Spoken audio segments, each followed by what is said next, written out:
Lançada em 2019, a plataforma virtual eMuseu oferece aos visitantes a possibilidade de mergulhar na história dos atletas brasileiros e conhecer um pouco mais sobre as suas trajetórias. Num país que valoriza pouco seus heróis, a construção desse espaço virtual foi fruto de debates a respeito do legado que as Olimpíadas deveriam deixar para as próximas gerações.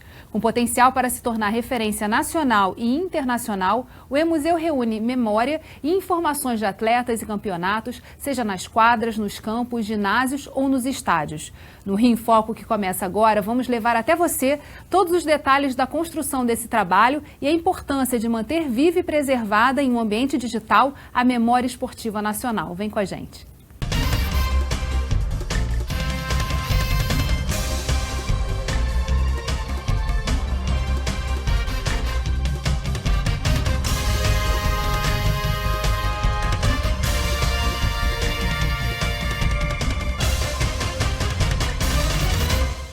O Rio em Foco recebe os idealizadores do eMuseu, professor Lamartine da Costa e Bianca Gama Pena.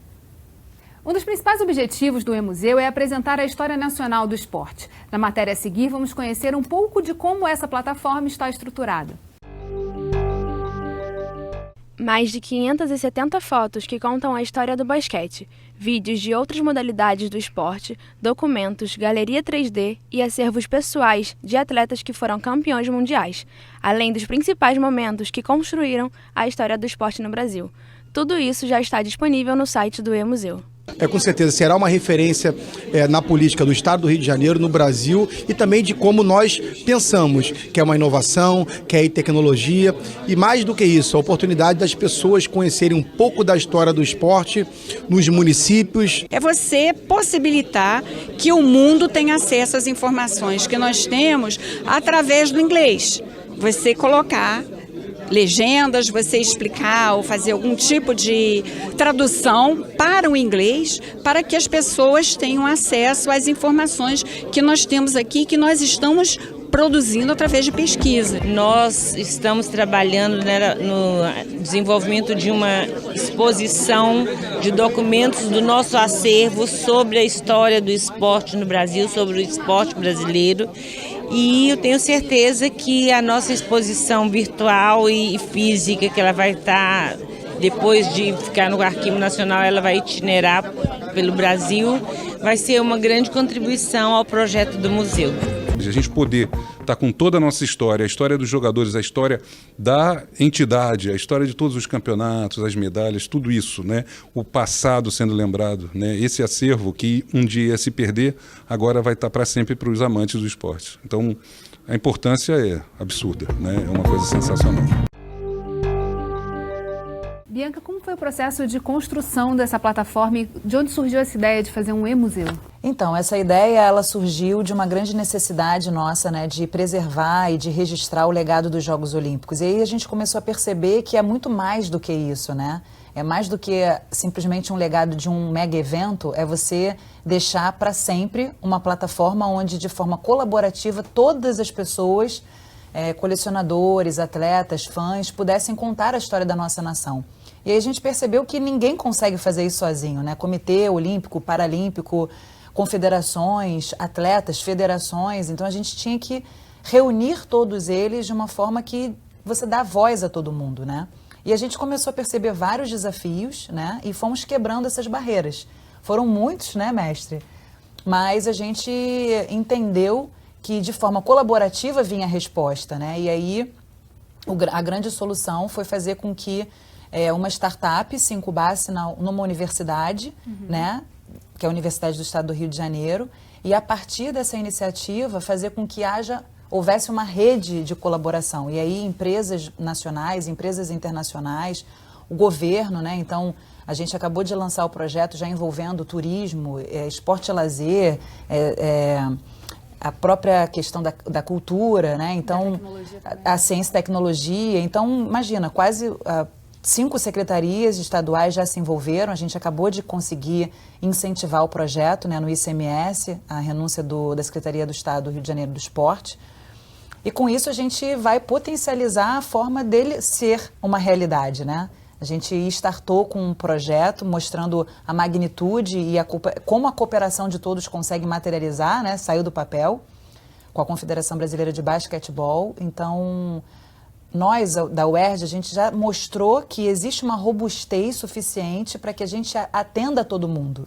E a plataforma tecnológica foi muito necessária, quer dizer, foi um passo importante para conseguir integrar todos esses atores. Bom, tudo agora é feito tecnologicamente. Nós estamos na era digital. E museu sempre constituiu um desafio, porque sempre se constatou que ele não atingia todas as camadas. Mas como outros exemplos que aconteceu com a tecnologia, começou a ter acesso a várias outras situações. Então, realmente, desse ponto de vista de acesso ao grande público, a tecnologia pode ser elogiada. E agora chegou o momento do museu. Então, é um projeto muito bem feito, muito bem desenvolvido pela UERJ e várias instituições, muito bem dirigido pela Bianca, e que agora os especialistas do esporte têm uma esperança que haja um diferencial, porque o esporte já é naturalmente vinculado às grandes massas, ao grande público, e agora ele vai ter acesso ao melhor do esporte, que é o seu passado. Os valores do esporte estão no passado. Todo esportista pensa no passado, que é uma coisa curiosa, mas ele pensa no passado vivendo o presente. É possível fazer isso pela tecnologia, é o que nós estamos assistindo no E-Museu. E que responde também a esse desafio de digitalização de acervos, porque o grande medo que se tem de uma estrutura física de um museu é esse acervo de alguma forma sofrer algum tipo de deterioração, enfim, ele de fato se destruir. E com essa digitalização, muito do que se já tinha colecionado pode então ter uma sobrevivência aí garantida, né? Como é que está sendo essa questão do investimento? Porque a gente sabe dos desafios também de captação para a manutenção de museus de uma forma geral. Exatamente. A gente esbarrou com esse grande desafio, que é o grande patrimônio, é o acervo, né, do E-Museu. E face a essa necessidade, a gente também trouxe um parceiro, que é o Arquivo Nacional, que está incrivelmente capacitando, né, os nossos alunos da UERJ. Só do basquete nós digitalizamos 579 fotos, né? É claro que existe um caminho a ser seguido junto com o comitê técnico que o professor Lamartine preside, né? Então ele, junto com o comitê técnico, está fazendo um protocolo específico da área de esporte, que é uma adaptação ao protocolo federal do Arquivo Nacional, quer dizer, isso é pioneiro, né? Pela primeira vez, né, mestre, a gente vai ter um protocolo a ser seguido de preservação de um patrimônio, né, de acervos. Então, isso já está ongoing process, né? Mas o que a gente precisa agora é fazer com que os atletas e as confederações sejam engajadas no projeto, né? E para isso a gente precisa de recursos financeiros. Então, por isso a gente está trilhando esse caminho, né, da carta, da renúncia fiscal, para que a gente tenha parceiros, né, empresas que possam estar colaborando conosco para que essa história seja contada de uma forma colaborativa. Eu entendo esse projeto do ponto de vista do mundo olímpico, que por acaso o Brasil se envolveu, e vocês aqui, no programa de vocês, muito. Acompanhamos essa história. Acompanharam, e portanto é bom a gente retornar àquele momento que esse envolvimento com o mundo olímpico transformou uma cidade e, de certa forma, transformou um país. É pena que não tenha tido continuidade. Então nós temos que viver essa continuidade de alguma forma. Isso é um investimento.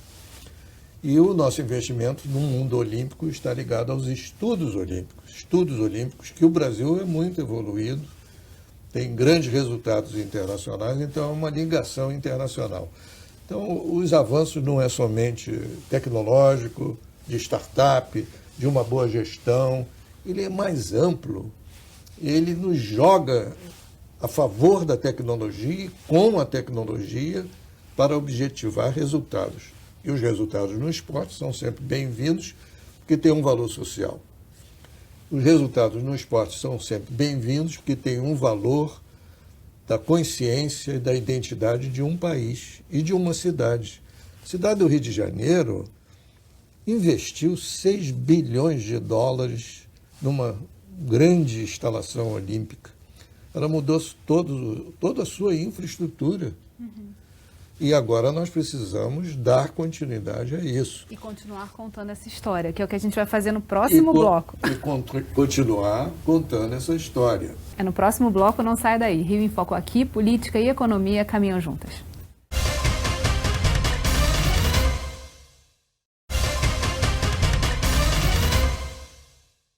Voltamos com Lamartine da Costa e Bianca Gama Pena.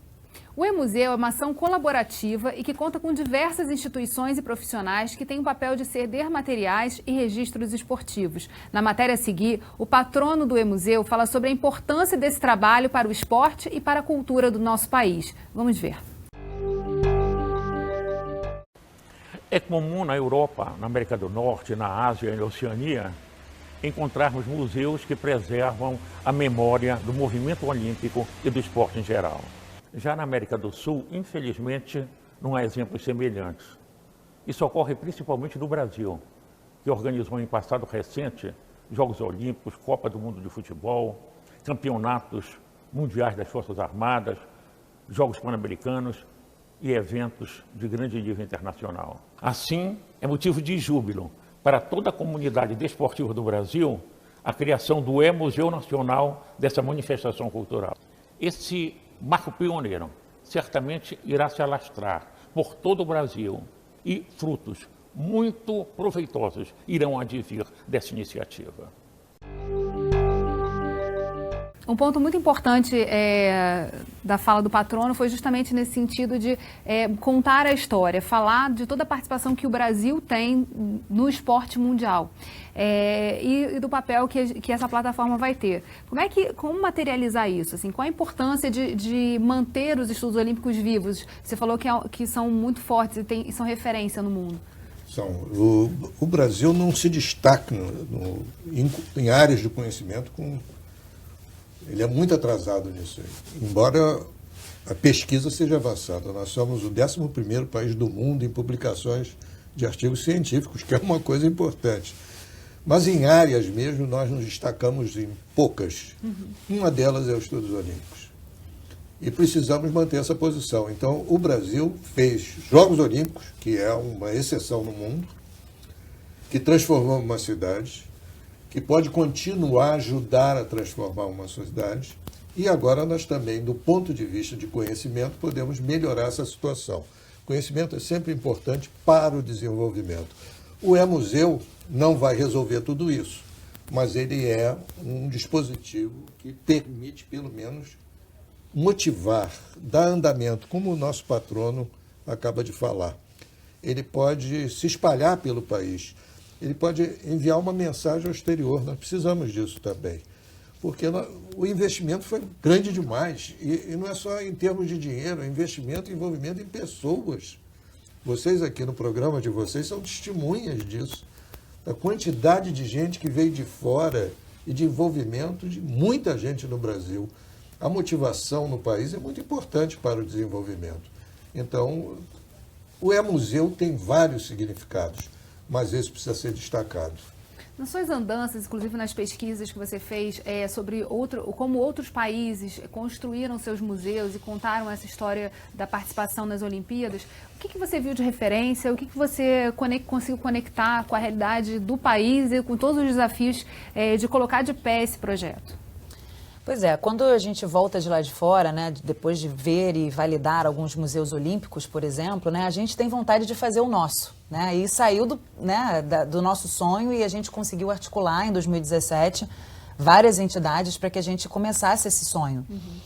Mas isso não seria inovador, né? Fazer um museu físico hoje talvez não seja tão inovador assim como a gente já tem vários museus olímpicos, né? O que é inovador é uma coisa que a gente também percebe que não existe, né? Então, por exemplo, Museu Olímpico de Barcelona, Museu Olímpico de Colônia, aí você vai, por exemplo, para mesmo a Lausanne, quer dizer, como é que você precisa estar lá para vivenciar as peças e o acervo de lá?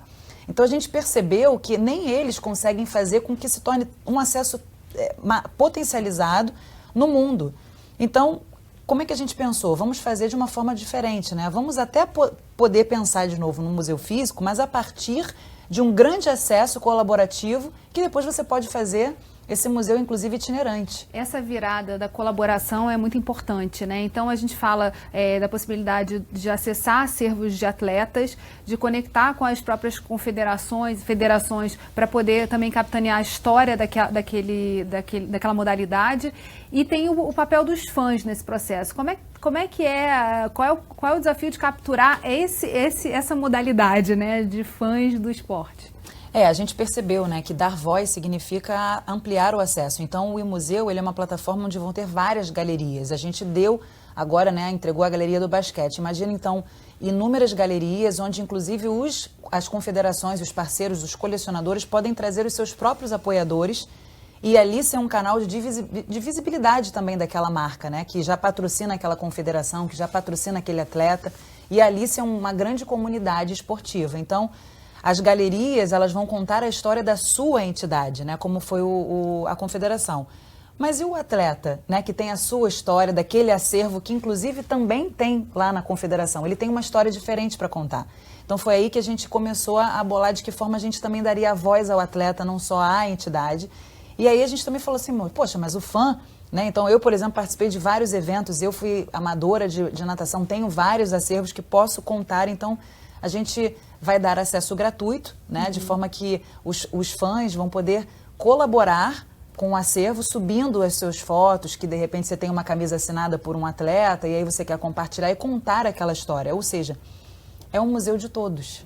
E como reunir esse acervo pode contribuir nos próprios estudos olímpicos, né, que o Brasil é uma referência? É uma coisa inédita. Os estudos olímpicos, como outras áreas de conhecimento que nós temos, nas ciências, eles têm um objetivo de desenvolver conhecimento naquela área, mas através de pesquisas, se recolhe memória também, mas muitos outros fatores. Agora, os estudos olímpicos, eles se distinguem por eles se basearem muito na memória do esporte nos seus países. É curioso que, depois que os países desenvolvem os estudos olímpicos, por exemplo, a Grécia fez isso, a Inglaterra fez isso em 2012, a China fez isso, eles têm museus. Aliás, todos têm museus. Nós tínhamos que ter, como nem o governo, nem a iniciativa privada dos clubes, das confederações, enfim, das autoridades de esporte, não desenvolveram uma solução, então foi possível, através da inovação e da tecnologia, sobretudo escolhida e desenvolvida pela Bianca Gama Pena, no sentido de substituir aquilo que devia ser algo bem maior e mais acessível. E tem um fator interessante, né, que é o de estar sediado numa universidade. A quantidade de cursos que podem se conectar e participar desse projeto também torna esse projeto diferente. Esse eu acho que é a cereja do bolo do projeto, né? O mais belo dos belos, porque hoje a gente tem vários alunos que ganharam bolsas de estudo para estarem no projeto e partes do iMuseu vão ser projetos finais dos próprios graduandos, né? Então hoje a gente tem design, a gente tem computação gráfica, a gente tem programação, a gente tem, por exemplo, o pessoal da Rede Sirius que faz toda a parte de curadoria das fotos. Isso é o envolvimento dos alunos e o mais lindo é que com uma curadoria de uma empresa internacional. Então é a aproximação da universidade com o mercado, né? Então são os olheiros que já estão diante dos nossos alunos. E é muito incrível porque a partir do iMuseu, vários alunos já começaram a abrir as suas empresas para fornecerem para o iMuseu. Ou seja, novas startups estão sendo criadas a partir dessa iniciativa, né? Então a gente tem, por exemplo, um design gráfico, que é um aluno que criou uma impressora 3D e está tridimensionalizando troféus e medalhas, né, para que de alguma forma a gente consiga fazer uma ação promocional, né? E com isso ele já está fornecendo para outras empresas. Muito legal. A gente vai continuar conversando sobre esse assunto no próximo bloco. Não saia daí. Rio em Foco aqui, política e economia caminham juntas.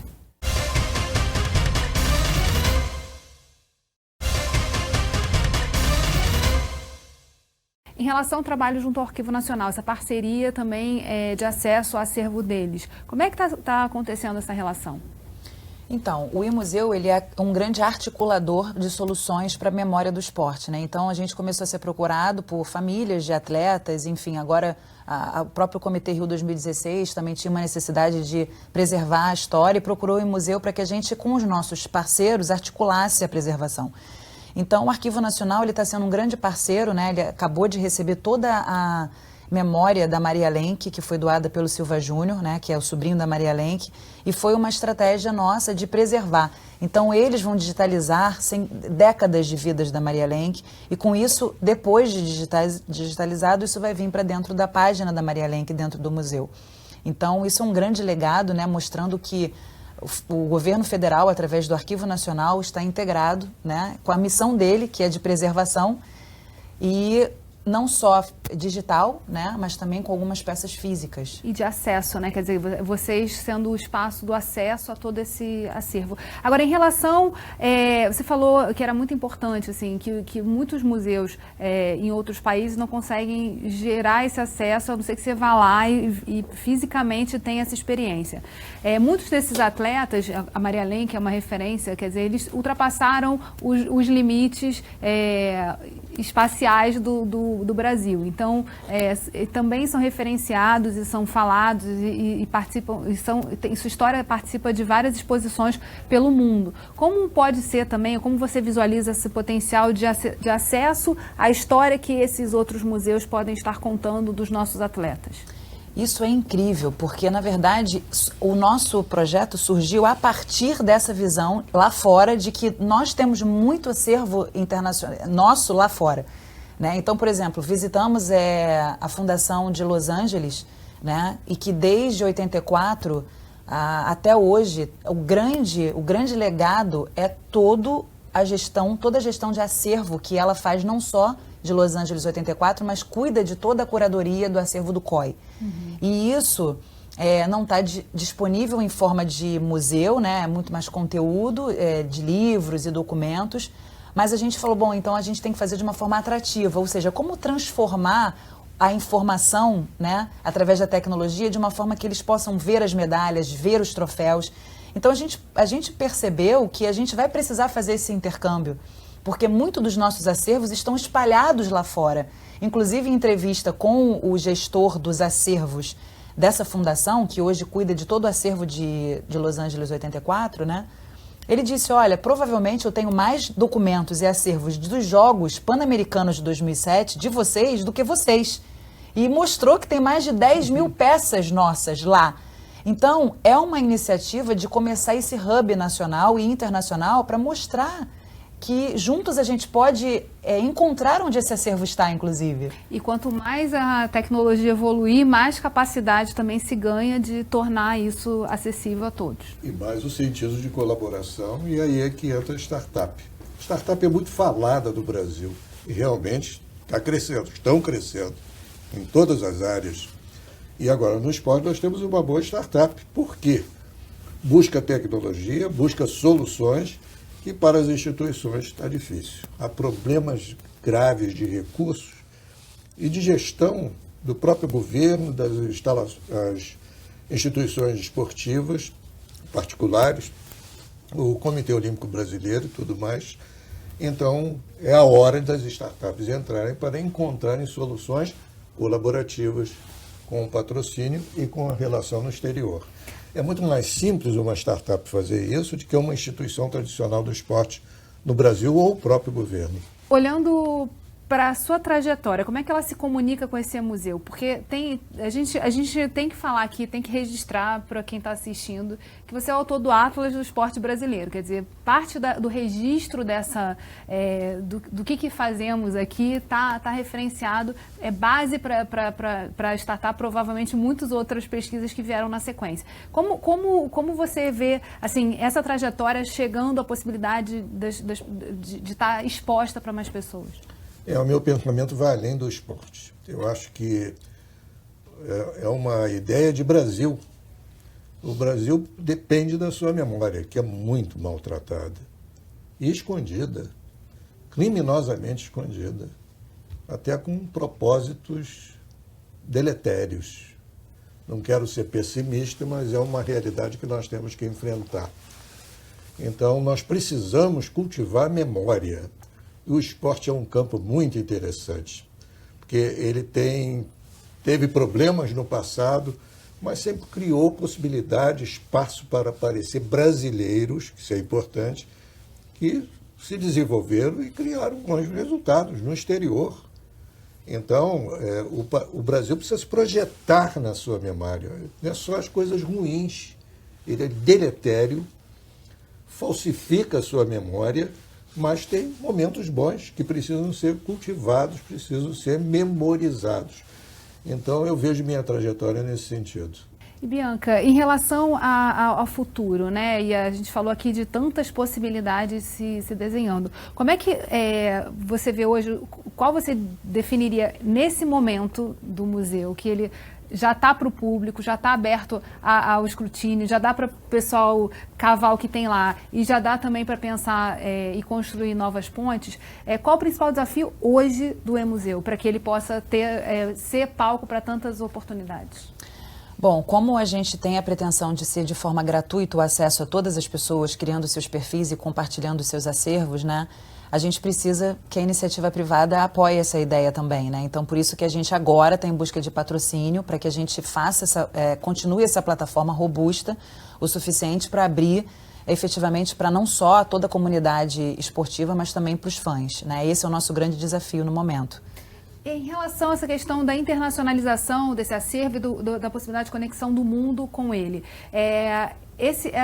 já está resolvida essa questão da tradução para outras línguas, da base de informação que tem lá? Não, esse é um novo desafio que está nesse momento para, nessa captação de recursos, a gente já torná-lo bilíngue. Exatamente. A latência, né? Então, por exemplo, a gente já vai fazer a memória do Master 2020, que vai acontecer ano que vem. A gente já teve várias reuniões para fazer essa memória. Então, assim, a gente precisa, né, nesse momento, crescer para estar no inglês. Há uma exceção da área da Maria Lenk, já está em inglês uma grande parte. E já está sendo aperfeiçoado, que é português, estão fazendo resumo. Eu sei porque eu participo de fazer resumo. Então, já teremos no E-Museu um setor que já vai cuidar da parte internacional. Isso já é muito interessante. Para estimular, é um experimento que vai permitir que a gente aprenda e desenvolver nas outras áreas. Infelizmente, nosso programa chegou ao fim. Agora a gente quer convidar vocês também a acessar o conteúdo do E-Museu. Fala de novo aqui o endereço para a gente. emuseu.com.br/portal, né? Então lá é o nosso protótipo, é o MVP, já rodando com basquete. E em breve estaremos abrindo a plataforma para todos vocês. Obrigada, Lamartine, obrigada, Bianca, e obrigada a você, telespectador, que acompanhou a gente até aqui. Fica ligado na nossa programação no canal do YouTube. O endereço é esse que está aí na sua tela. TV Alerj, o canal do povo. Até a próxima.